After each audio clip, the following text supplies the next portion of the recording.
Que a paz de Jesus fique com cada um de vocês.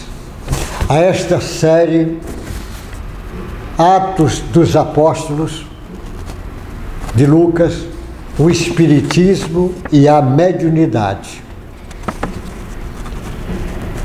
Eu faço essa ligação porque quem conhece mediunidade, porque o Espiritismo chega numa época para relembrar o Cristo e vai explicar a mediunidade cientificamente e filosoficamente. Porque a mediunidade sempre existiu. A partir do Cristo, ela toma um caminho, mediunidade a serviço do Cristo. Mas a mediunidade estudada, que é o que vai acontecer daqui para frente. Vão ser obrigados a estudar a mediunidade para entender uma série de fenômenos que o Espiritismo explica, no conhecimento científico que o assunto traz. E o livro Atos dos Apóstolos é um livro que é cheio de fenômeno mediúnico. Quem conhece o Espiritismo e conhece a mediunidade é mais fácil de entender. Entender e não achar que é milagres, que é coisas entendidas, compreendidas, porque cientificamente está dentro das leis divinas. E Jesus fez tudo dentro das leis divinas. Ele fez questão até de dizer: eu não vim destruir a lei, vim dar complementar às leis. E aqueles primeiros discípulos de Jesus também seguiam a lei. Então, neste capítulo hoje, que eu estou começando, a conversão de Paulo. O Lucas escreve nesse livro fantástico chamado Atos dos Apóstolos. Ele escreve e o Ferreira traduziu, porque eu estou usando a Bíblia atualizada do Ferreira. Então ele escreve assim, a conversão de Saulo. Ele pega do capítulo, do versículo 1 ao versículo 9, esse tema. Ele fala: Saulo, respirando ainda ameaças e morte contra os discípulos do Senhor, dirigiu-se ao sumo sacerdote e lhe pediu cartas para as sinagogas de Damasco, a fim de que, caso achasse alguns que eram do caminho, tanto homens como mulheres, os levasse preso para Jerusalém. Enquanto seguia pelo caminho, ao aproximar-se de Damasco, subitamente uma luz do céu brilhou ao seu redor. Ele caiu por terra e ouviu uma voz que lhe dizia: Saulo, Saulo, por que me persegues?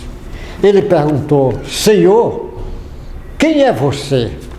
E a resposta foi: eu sou Jesus, a quem você persegue.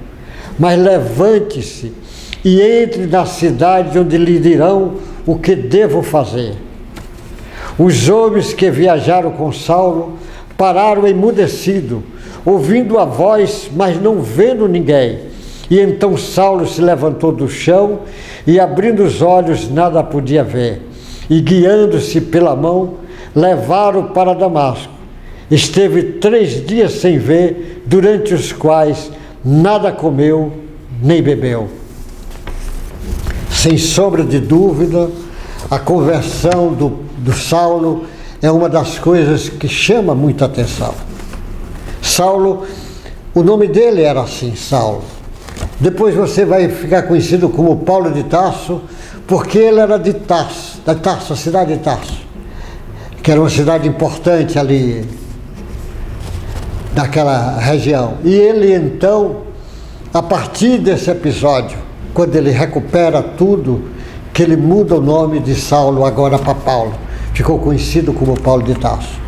Mas o Paulo, um sujeito defensor da lei, profundo admirador de Moisés, crente em Deus, mas equivocado nas interpretações das leis, olhando a lei com um olhar humano, sem trabalhar o entendimento das leis divinas. E o Saulo praticamente começou a perseguição no primeiro núcleo do cristianismo primitivo, que foi lá em Jerusalém, que era a Casa do Caminho, que estava lá os principais, os apóstolos de Jesus. E uma multidão, porque já tinha 5.000 seguidores acompanhando ele. Mas todo dia na casa do Caminhos vinha pessoas doentes, obsediados, cegos, aleijados, famintos, e eles davam de comer, viúvas naquelas situações difíceis, e eles sempre ajudando, sempre levando os ensinamentos do Evangelho de Jesus para aquelas pessoas. E muita oração e a força do exemplo que cada trabalhador daquele mostrava. Mas isso incomodava lá no Sinédrio, os principais, o sumo sacerdote e a sua equipe. E Paulo era uma das figuras de proa lá do Sinédrio. Paulo tinha sido aprendido com o grande Gamaliel, o mestre, que era neto de outra figura importante no judaísmo. Mas o Paulo estava equivocado e começou a ter raiva do Cristo e não entendia aquilo. E a raiva aumentou quando a morte do Estevão. E a raiva aumenta dele quando ele começa a perseguir os cristãos. E aí ele vai lá no chefe, no sumo sacerdote, e pede uma carta para ele prender as pessoas que estavam nas sinagogas, ligado com, até em outras cidades. No caso, ele pede a carta para ir para Damasco, porque dizia que em Damasco já tinha muitas sinagogas, tinha muitos judeus lá nas sinagogas, e tinha alguns que estavam defendendo a ideia do Cristo. Ele queria prender esses principais, sobretudo o Ananias. O Ananias, ele estava com ódio imenso do Ananias, que era um velhinho que ajudou a divulgação do cristianismo. Então ele vai para prender, e vai com a equipe militar dele, soldados do Sinédrio, vai viajando na estrada de Damasco, cheio de ódio, querendo prender, arrogante, como todas as pessoas cheias de orgulho são. E o Paulo vai com toda arrogância, achando que está defendendo Deus, quando está perseguindo os cristãos primitivos.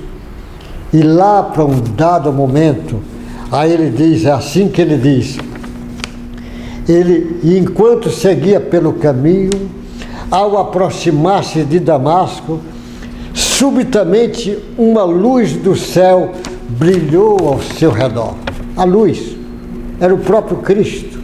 Espíritos de muita evolução é luz pura. Jesus é luz, porque você também é filho da luz. Jesus é luz pura, e aquela luz imensa brilhou ao seu redor, e todos viram a luz. Ele caiu por terra, a luz foi tão grande que ele caiu, e que inclusive vai cegá-lo, ele fica cego. E ouviu uma voz que dizia: Saulo, Saulo, por que você me persegue? Esta voz não só foi Paulo que ouviu, os outros soldados que estavam acompanhando ele também ouviram. A luz também, os outros viram aquele clarão, mas não viram a figura que ele estava calando.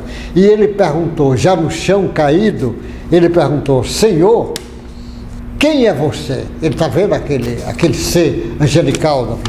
E a resposta foi: eu sou Jesus, a quem você persegue. Mas levante-se e entre na cidade, para onde lhe dirão o que deve fazer. Os homens que viajavam com Saulo pararam emudecidos, ouvindo a voz, mas não vendo ninguém. Eles só ouviram a voz, quem viu foi o Paulo. Então Saulo se levantou do chão e, abrindo os olhos, nada podia ver. E, guiando-se pela mão, levaram-no para Damasco. Esteve 3 dias sem ver, durante as quais nada comeu nem nada bebeu. Essa conversão de Paulo é uma coisa marcante, porque o Paulo estava equivocado. Não é que o Paulo era ruim, Paulo estava seguindo a lei, mas a lei na interpretação que ele e o judaísmo na época fazia. Então Paulo agora ia começar um novo caminho que ia fazer de Paulo o maior divulgador do cristianismo. Paulo, o primeiro teólogo do cristianismo. Paulo, o grande bandeirante do cristianismo, que ia levar a mensagem do Cristo agora para muito longe, para a Europa, para a Ásia, para Roma, ia abrir muitos grupos que depois iam se transformar em templos, igrejas, ia formar um número grande, ia sofrer uma perseguição fantástica, mas o Paulo é um gigante, sem sombra de dúvida. Se você conhece a mediunidade, você vai entender, inclusive a mediunidade do Paulo. Paulo depois tinha mediunidade de evidência, de clarividência, de audiência, o Paulo de psicografia, o Paulo de materialização, de cura. O Paulo foi, sem sombra de dúvida, um dos grandes médios que o planeta Terra já conheceu. A conversão de Paulo, nós vamos continuar conversando. Esse só foi o primeiro início, nisso que está no capítulo 9, lá no capítulo 9, no livro Atos dos Apóstolos, na Bíblia atualizada do Ferreira. Eu lhe garanto que esse Paulo é um gigante.